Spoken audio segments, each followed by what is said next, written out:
വിഷ്ണുട്ടാ, നമ്മൾ first interview എടുത്തത് വിഷ്ണുട്ടന്റെ ഞാനാണ് അല്ലേ? നമ്മുടെ മഹേശ്വരനാണ്. ഇപ്പൊ ഭാര്യത്തിയാര് മേടിച്ചിട്ടുള്ളതാണ്. അവനെ കുറിച്ചിട്ട് 2 വാക്ക് പറയും. ഇഷ്ടപ്പെട്ട രാണിയല്ലേ? അതെ. ഒരു കല്ലുമില്ല രമണൻ പാവം. അഴിക്കുന്ന മധുര 10 കല്ലു കൊടുക്കണം, അത്രേ ഉള്ളൂ. സുഖോടൊപ്പം ഒരു ബിരിയാണി ഇന്ന് കഴിച്ചു കഴിഞ്ഞാൽ, അല്ലെങ്കിൽ ഇന്ന് രാവിലെ 3 പൊറോട്ട കഴിച്ചു കഴിഞ്ഞാൽ, നാളെ പോലും ഈ ആനപ്പണി എടുക്കുന്ന കാരണം കൊണ്ട് അത് ദഹിക്കൂല. ഒരു പണിയില്ല. വായിൽ വരണം വെച്ചാൽ കഴിക്കൂലത്. ആ ഒരവസ്ഥ എൻ്റെ നിൽക്കപ്പോൾ അങ്ങനെയായിരുന്നു. ഇപ്പം എന്താണെന്ന് എനിക്ക് അറിഞ്ഞുകൂടാ. നേരത്തെ അത് പാവന്മാർ അടിച്ചളയും നട്ടൊരു കുത്തു എന്നൊക്കെ പറയുന്നുണ്ട്. ഷിബുവിനെ ഇപ്പൊ നമ്മളെ ഗംഗാറിനായിരുന്നു ഷിബുവിനെ കാണാൻ അടിച്ചൊരു കുത്തിരുന്നൊക്കെ ഷിബു പറഞ്ഞിട്ടുണ്ടോ? പാപ്പൻ അണ്ണാ വിളിക്കുന്നത് പാപ്പനെ നോക്കിക്കൊണ്ട് ആനാലുമ്പോ പറഞ്ഞിട്ട്. പക്ഷെ എന്റെ ഒന്നും ഇങ്ങനെ കാണിച്ചിട്ടില്ല. നമ്മൾ കാണിക്കാതെ നമ്മളതിനെ കുറ്റം പറഞ്ഞിട്ട് പറയാൻ പറ്റൂലല്ലോ. അതെ. അപ്പൊ നമ്മള് ശരിക്കും വരുമ്പോ ആനയെ കെട്ടി അഴിക്കുമ്പോ മാത്രമേ അവൻ പ്രശ്നമുള്ളൂ. വേറെ ഇപ്പൊ കെട്ടിയപ്പോഴുള്ള അപ്പൊ ഞാൻ അഴിക്കുന്നതൊന്നും ഗംഭീര കെട്ടിയപ്പോൾ അഴിക്കുന്നത്. എൻ്റെ അന്ന് 3 മുട്ടയങ്ങര 3 റോപ്പൊക്കെ പൊടിച്ചു കളഞ്ഞ അന്ന് ചൂണ്ടൽ കർണാന എത്തുപോയിട്ടില്ല. ആടെ മുട്ടയെങ്കിലും വലിയെങ്കിലും കൂടെ റിജു ആണ് ഈ ആനയുടെ പാപ്പാൻ.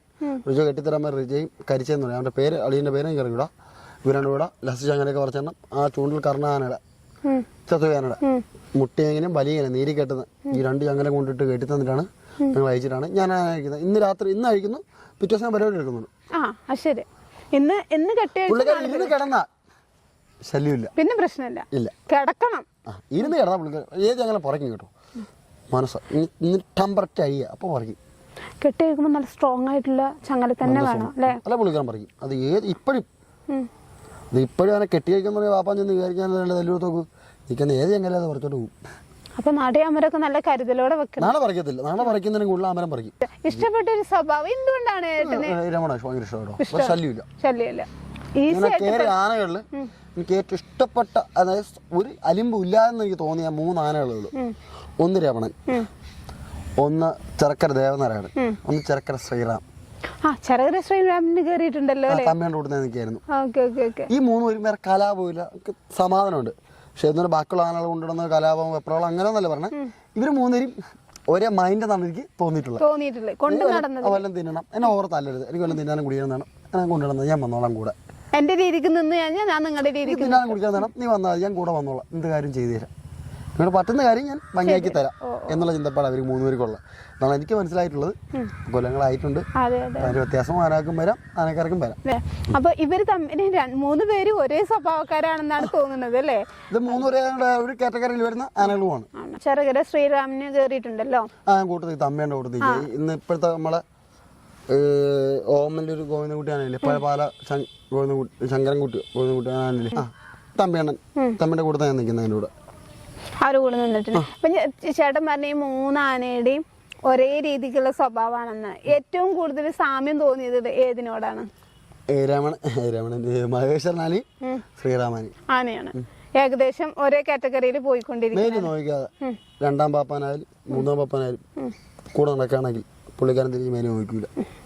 തുല്യം എന്ന് പറയുമ്പോൾ തന്നെ തിരിഞ്ഞു നോക്കത്തില്ല. എനിക്ക് തിന്നാന്താ കുടിക്കാന്താ ചട്ടക്കാൻ പറയാൻ തല്ല് ബാക്കിൽ നിന്ന് കൊടുക്കുന്ന ഓക്കെ അംഗീകരിക്കും. അല്ലാതെ റോള് കളിക്കാൻ നീ വരായിരുന്നാൽ നിന്റെ മേത്ത് ഞാൻ മണ്ണ് പറ്റിക്കത്തില്ല. ഒരാള് കൈവെക്കൂല, ആ രീതിക്കാണ്. അപ്പോൾ ഇവര് കഴുകാന് വഴിയടിക്കാന് അങ്ങനൊക്കെ എങ്ങനെയാണ്? തമ്പിയണ്ണ നിൽക്കുന്ന സമയത്ത് ഞാൻ തമ്മിയുടെ കൂട്ടത്താണ് നിൽക്കുന്നത്. 2ാം പാപ്പാനായിരുന്നു, തമ്പിയണ്ണ ചുമലക്കാരൻ. പക്ഷെ എനിക്ക് ഒറ്റയ്ക്ക് വഴിയടിക്കാം, എഴുന്നള്ളിച്ച് പോവാം, ഇവിടെ കൊണ്ടിരുത്താം, എല്ലാ കാര്യം എനിക്ക് ചെയ്യായിരുന്നു. തമ്പിയുടെ കയ്യേരെന്ന് പറഞ്ഞാൽ ഇത് തമ്പിയണ്ണൊക്കെ പറഞ്ഞാൽ എൻ്റെ അപ്പൻ്റെ പ്രായം കാണും, സ്വാഭാവികം. നല്ല ആനക്കാരോടെ നിന്ന് ആനപ്പണി പിടിച്ച പാപ്പം വരാം. ഇവരെ പണിയൊക്കെ എന്ന് പറഞ്ഞാൽ വെപ്രാളമല്ല, ശൈലി, ക്ഷമ, രണ്ടും മനുഷ്യന് വേണ്ട സാധനമാണ്. ഇവരെ തമ്പിയണ്ണ ഏതാനയ്ക്ക് അതിപ്പോൾ അങ്ങേരെ എന്ത് കോപ്പെന്ന് പറഞ്ഞാലും കുഴപ്പമില്ല, എനിക്ക് എന്നെ പിടിക്കുന്ന സൈക്കിൾ നിൽക്കാം.